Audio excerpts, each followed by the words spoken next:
गेल्या 36 दिवसांपासून दिल्लीत जंतर मंतरवर शिक्षण मंत्री धर्मेंद्र प्रधान यांच्या राजीनाम्याची मागणी करत आंदोलन करणाऱ्या कॉक्रोच जनता पार्टीच्या मागणीला यश आले असून धर्मेंद्र प्रधान शिक्षण मंत्री पदावरून पायउतार झाले आहेत। धर्मेंद्र प्रधान यांनी राजीनामा दिल्यानंतर कॉक्रोच जनता पार्टीचे संस्थापक अभिजित दिपकेंनी पहिली प्रतिक्रिया दिली आहे। आपण करून दाखवलं असे म्हणत दिपके आणि आंदोलकांनी जंतर मंतरवर एकच जल्लोष केलाय। धर्मेंद्र प्रधान यांनी राजीनामा दिला आहे हे काय म्हणत होते की या सरकारमध्ये राजीनामे होत नाहीत अशी प्रतिक्रिया दिपकेंनी दिली आहे।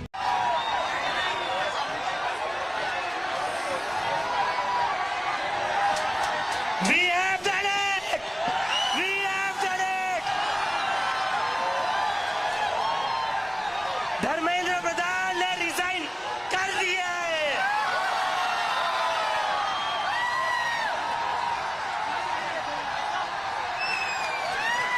We have bloody done it। क्या कहते थे ये? क्या कहते थे? इस सरकार में इस्तीफे नहीं होते। क्या कहते थे?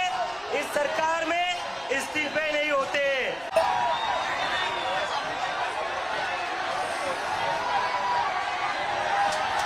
We have done it! We have done it! Dharmendra Pradhan ने रिजाइन कर दिया है।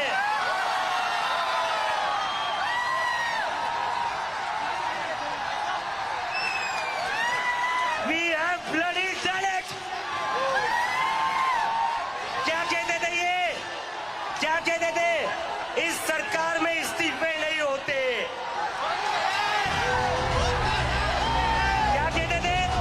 सम्राट मराठी लाईव्हसाठी ब्युरो रिपोर्ट, दिल्ली। तुम्ही पाहत आहात सम्राट मराठी लाईव्ह।